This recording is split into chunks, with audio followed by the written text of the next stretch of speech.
Welcome to the State of Accessibility podcast from TPG on LinkedIn Live. I am Mark Miller, and this is my co-host, Dr. David Sloan, Chief Accessibility Officer for TPGI, co-author of What Every Engineer Should Know About Digital Accessibility, and a user research and accessibility strategy specialist.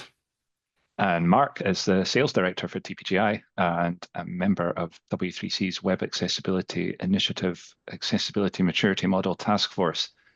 Happy New Year to everyone. And Yeah. we shortened our introductions for this year just to give us more time to talk about good stuff.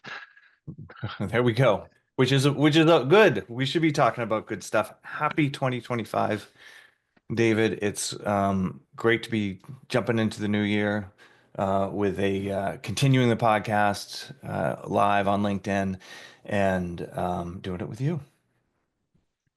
Yeah, and it seems like we're returning to a topic that we've already chatted about a few times in this podcast, and it's still drawing a lot of attention.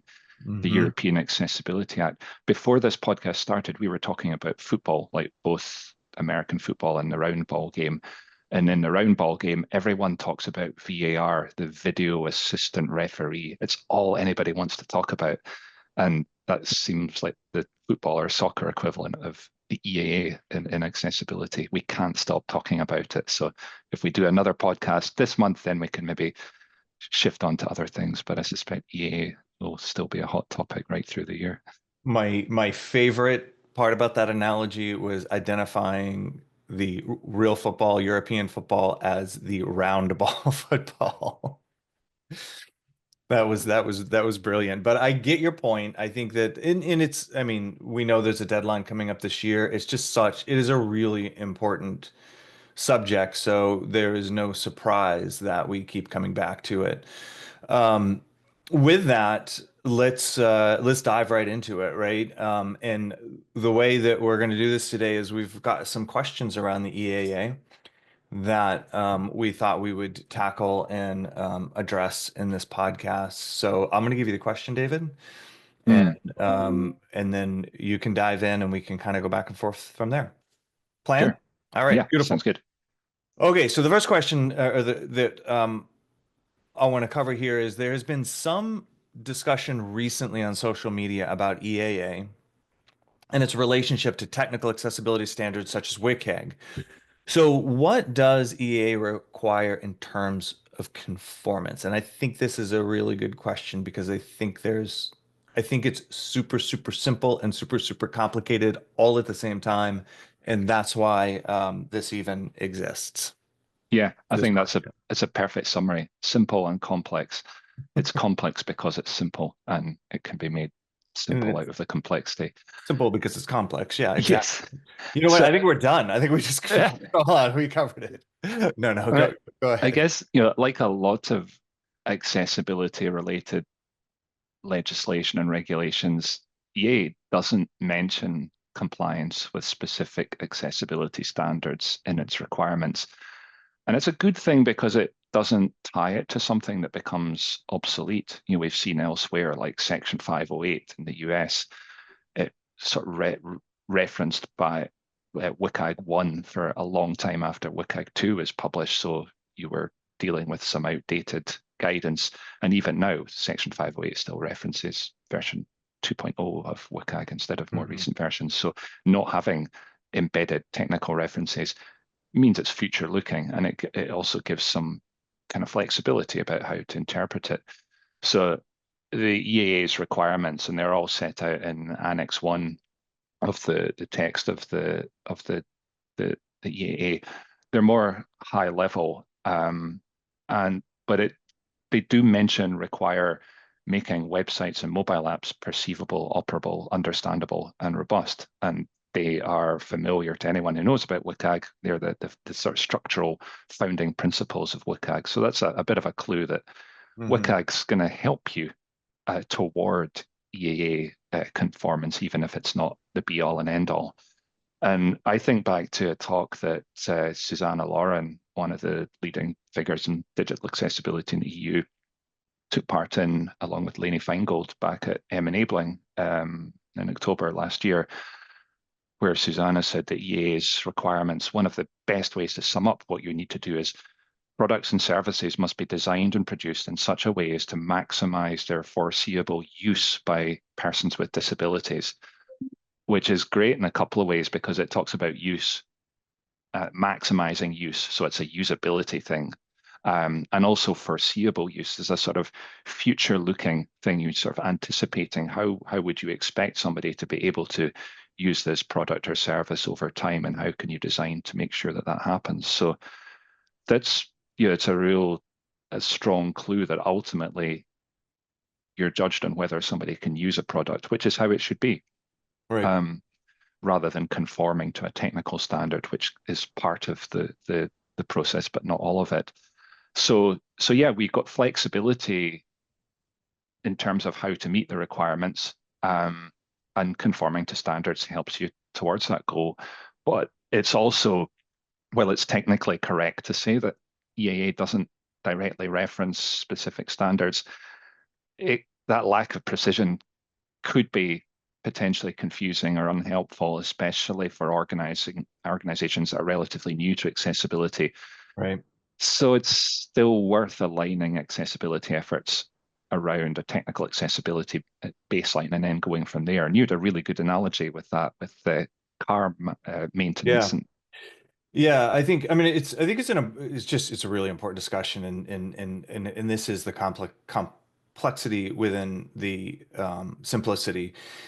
And it doesn't EAA seems very different than the ADA here in the US, but a lot of things as they sift out really are similar. And this is one of them because there is nowhere in Title III of the ADA that it says that you need to conform to the WCAG guidelines.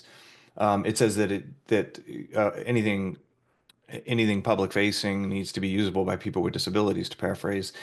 And it's because our method of governance really is the court systems and settlements and in the precedent that exists right now, the WCAG guidelines are referenced quite a bit. So in EAA, you sort of have a similar situation, and you've got it's sort of like it's a couple of steps removed from WCAG, but it still references WCAG and it references 31549, which talks about, so there's a lot there. But the idea, I think the danger is to say, well, geez, if it needs to be usable, let's ignore the guidelines. Let's ignore WCAG, right? And you kind of hear people at least speculate whether or not that's what they should be doing. And I think the answer is no. And here's the analogy, right? Here's the analogy.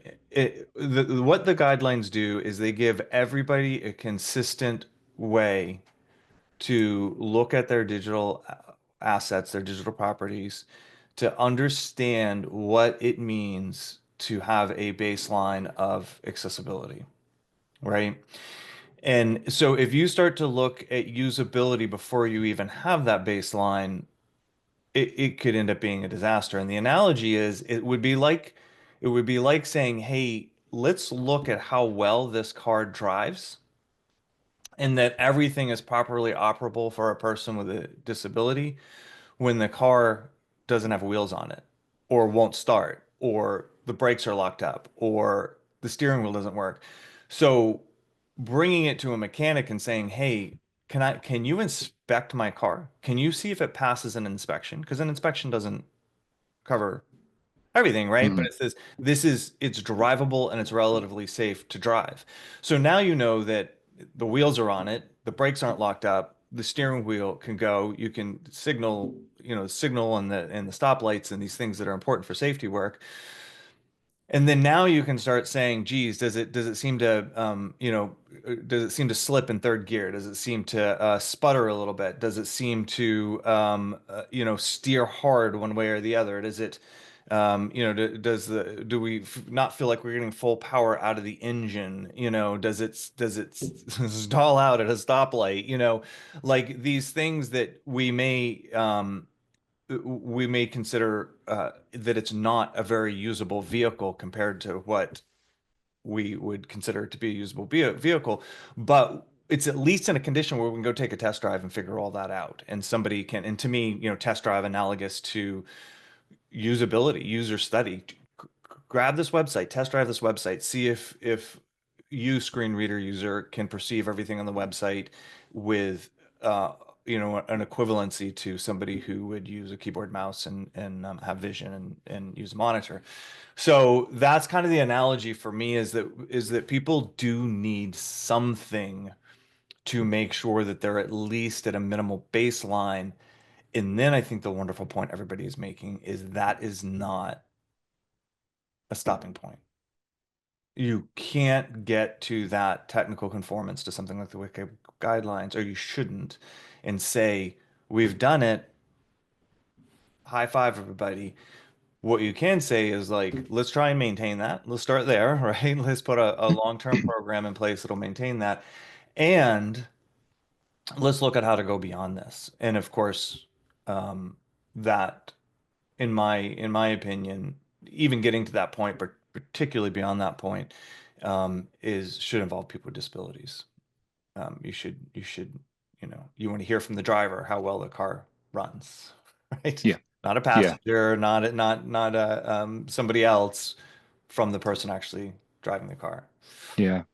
I think that's a great point. I mean, the standards we have aren't perfect, and they don't cover all possible user needs, and they're by nature they're general. They have to cover a wide range of context. So for a specific type of service, for a specific audience in a specific context, you're going to have to do some more work to figure out what success looks like.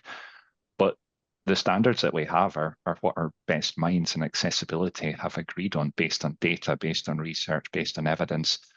And for all their shortcomings and for all they continually need to be evolved to reflect new discoveries of user needs and new technologies, they're still really useful in pointing you in the right direction. And you make a really good point about if if you are evaluating a prototype you're building and you want to get feedback from people with disabilities, it's really important to try and iron out accessibility barriers that you could inspect before doing that Mhm. user research.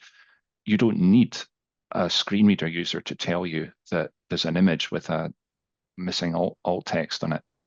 The Right. standards tell you to add a text equivalent for an image that provides context. So do that. So And then yeah, that screen reader user can say, "Hey, I got the idea here because you had alt text." mhm, It would have been better though if the alt text said this or guided in this way or whatever. exactly. Yeah. So And so it's now you have something to work with and refine. yeah, it's validating that the quality of the alternative text you provided is sufficient to allow somebody to be successful using that functionality for whatever purpose it's provided. So yeah, definitely. I think it's still important to use standards for their intended purpose, providing that baseline you talked about, and evaluating, designing with those standards, evaluating against the standards, fixing the issues, and then repeat that process as you improve accessibility and usability over time. But yeah, the real danger is that people interpret EAA as only requiring that technical Right. conformance, and then they maybe even give up on other activities that they thought about doing that are more oriented towards providing usable products and services Right. for disabled people. So it is really essential to involve disabled people as much as possible in user experience research and design activities, and conducting usability testing with people with a range of disabilities is a big part of that.